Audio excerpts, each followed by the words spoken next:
Shaitan promised Allah subhanahu wa ta'ala 4 things. He said, وَلَا أُضِلَّنَّهُمْ. He said, I will lead them astray. And you look at majority of humanity today, instead of becoming the servants of Rahman, they are the servants of Shaitan. Then he said, وَلَا أُمَنِّيَنَّهُمْ. And he said, I will give them unto their false passions and their desires. And subhanAllah, you can broadly define false passions and desires into 2. One are your carnal desires, your desire for the flesh.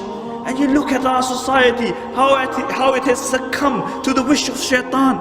Really, you look into our society today, that it is a sex-driven society, it is a sex-mad society.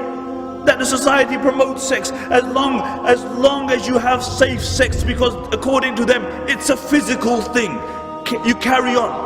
Whilst Islamically it's a spiritual thing. When a husband comes to his wife, he recites du'as, and Allah subhanahu wa ta'ala safeguards that child. And the ulama write that this is the first right of the child, because it's a spiritual thing. And you look at our society today, that if by the age of 16 you haven't broken your virginity, there's something wrong with you. This is why out of the 7 people who will be under the shade of Allah subhanahu wa ta'ala on the day of judgment, will be that young man, Nasha'a fi ibadatillah, who grew up in the worship of Allah subhanahu wa ta'ala. He will be under the shade of Allah subhanahu wa ta'ala. So the first form is your carnal desire. وَلَا أُمَنِّيَنَّهُمْ. I will give them unto the carnal desires. The second, that Shaitan will delude you in believing into false aspirations of this dunya. He will make you believe in false aspirations of this dunya, and he will make this dunya the purpose of your life. Not only will he make this dunya the purpose of your life, he will not give you time to even think about the purpose of your life. And subhanAllah, how you see how the promise of Shaitan is coming to pass. You know, they give you your TV sets, and then they give you your videos, and then they give you your DVDs, and then they give you your satellite channels, so you have more channels than you can even count. And then they give you your mobile phones, and then they give you voice activated mobile phones, and then they give you your camera phones, and then they give you your video phones, and then they give you the internet, and then they give the internet on your mobile phone. So like the posters say, you can shop until you drop dead. And when you drop dead, the same Shaitan will say, La talumuni, lumu anfusakum. Don't blame me, blame yourself. I called you and you oblige. And you will be suckered like the billions who were suckered before you. So the second promise of Shaitan was, وَلَا أُمَنِّيَنَّهُمْ. The third promise of Shaitan was, وَلَا أَمُرَنَّهُمْ فَلْيُبَتِّكُنَّ أَذَانَ الْأَعْنَامِ. I will command them, and they will slit the ear of the cattle.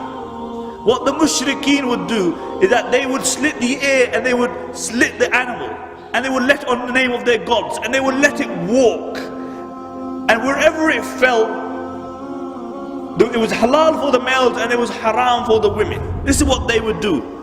The author of Tafsir al-Mazri mentions that this means that a time will come where Shaitan will tell man to disfigure the creation of Allah subhanahu wa ta'ala. And you see this today, really. You look into our society, a consumer society, where they try to create chickens without feathers. They try to create chickens without feathers. Where recently in Switzerland they found a fruit fly, and from that fruit fly they found a gene which they dubbed eyeless. And when they noted that wherever they injected this gene, an eye would grow. And they injected this gene on 14 places of this dragon, or this fruit fly. And on 14 places on the anatomy of the fruit fly, eyes grew. See, this is man playing God, playing with the creation of Allah subhanahu wa ta'ala. But it doesn't stop there. You look at those who reach the pinnacle of success. Really, look at those people who reach the pinnacle of success. Those like Michael Jackson. You know, the guy was a good looking person a few years ago. But he reaches the pinnacle of success, and then he's deluded by the dunya. He even thinks that there must be some more contentment out there. But doesn't realize that the only contentment is the contentment of the heart. The only time you can really have contentment is when you recognize your creator. And then what does he do? He starts playing around with his features. He starts disfiguring his features. And now you look the way, the guy doesn't even look like a human being. Because this is what Shaitan said, I will command them and they will change. Disfigure the creation of Allah subhanahu wa ta'ala. And the fourth promise of Shaitan is, وَلَأَعْمُرَنَّهُمْ فَلْيُغَيِّرُنَّ خَلْقَ اللَّهِ. I will command them and they will change the creation of Allah subhanahu wa ta'ala. Subhanallah. You know, the traditional interpretation for this verse was to shave the beard was to change the creation of Allah, because this was a sign of a man. To pluck the eyebrows was a sign of change, a sign of changing the creation of Allah subhanahu wa ta'ala. But because the book of Allah subhanahu wa ta'ala transcends time and space, it is relevant for all time, because it guides us until the final day. Today, it relates to your GM foods.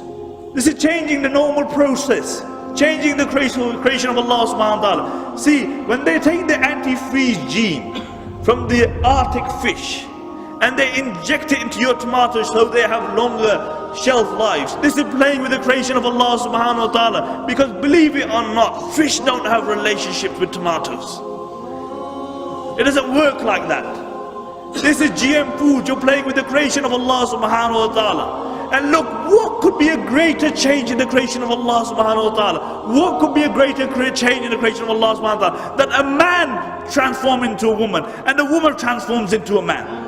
And this was the fourth promise of Shaitan. And you see it coming to pass today. What greater change could there be?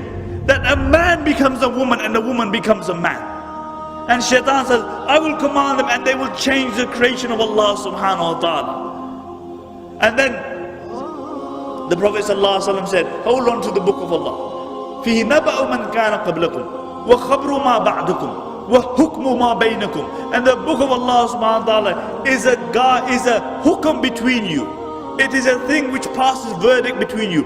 هُوَ الْفَصْلِ لَيْسَ بِالْحَصْلِ. The Prophet ﷺ articulated this 1400 years ago, that when the Muslims will think that their honor lies somewhere else, that Allah will disgrace them. Look at the Sahaba radiallahu anhum. These were a group of people who were regarded by the rest of humanity as asfal safilin. And then the Prophet ﷺ came and he transformed these people. He brought an impetus, he brought a drive, and this was Islam. And then these very people who were regarded as the worst of people became the best of people to walk upon this earth after the Anbiya alayhi salatu wasalam. What was it? It was Islam. See, for other people, other philosophies will work. For other people, other ideologies will work. But for the Muslims, nothing besides Islam will work. Because this is ummah regarding what the Prophet Allah subhanahu wa ta'ala articulates in the Quran. كُنْتُمْ خَيْرَ أُمَّةٍ أُخْرِجَتْ لِلنَّاسِ تَأْمَرُونَ بِالْمَعْرُوفِ وَتَنْهَوْنَ عَنِ الْمُنْكَرِ. That you are the best of creation. You are taken out for mankind. Now, if you think that you're Israelizing some other philosophy and ideology, you're deluded. The only time the Muslims had respect were when they held on to the deen of Allah subhanahu wa ta'ala. Look at history. And then when they turned away from the deen of Allah subhanahu wa ta'ala, Allah turned away from them. And this is why we find ourselves in the decadence that we do today. Look at the state of the Muslims. And until we realize that the problem that we have today is because we have turned away from Allah subhanahu wa ta'ala, and we go back to the Quran and the Sunnah, we go back to the words of the Prophet sallallahu alaihi wasallam and find our remedy. But the problem is that we look for remedies everywhere else other than where we should. And this is why we're in a sick state. Aren't we sick today? Aren't the minds of the youth confused? What should we hold on to? Aren't the hearts sick? Because society has many impulses. It will tell you, pull you in many directions. And then the more direction you go, the more confused you will be. Do you know what causes seasickness? Seasickness. Do you know what causes it? See, the ears send a message to the brain that, you know, when the boat rocks, that there's something wrong. And the eyes send a message to the brain, no, I see everything's fine. So you have two confusing messages going to the brain. And as a consequence, you feel sick, you vomit. You feel sick. And this is why today you will find that the Muslim Ummah is sick, because we are pulled in so many directions. The minds are sick, the hearts are sick, the brains are confused. And the only thing which remedies seasickness is what? That when you come up to the top deck and you look at something which is totally straight, like the horizon, then all the confusion is removed. And similarly, there is only one guidance for us.